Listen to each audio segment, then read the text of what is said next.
शुद्ध पानी पाउचे आमे परिष्कार एवं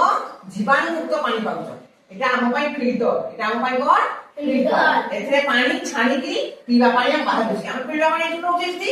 अबे पीवा पानी नउचु पिउचु ना ठंडा गरम पानी हमें पिउचु एटा पुनी एटा रे आमे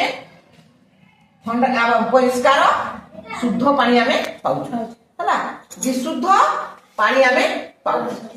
जहाँ कि आम शरीर पक्षरे हितकर जीवाणु मुक्त पानी आम पाऊँ कौन जीवाणु रोना तेणु आम प्रत्येक दिन ये पानी को आम व्यवहार कर समस्त पीउच पानी पीउच ना नहीं हाँ पानी दरकार ना नहीं दिन को आम केते ग्लास पानी पीवा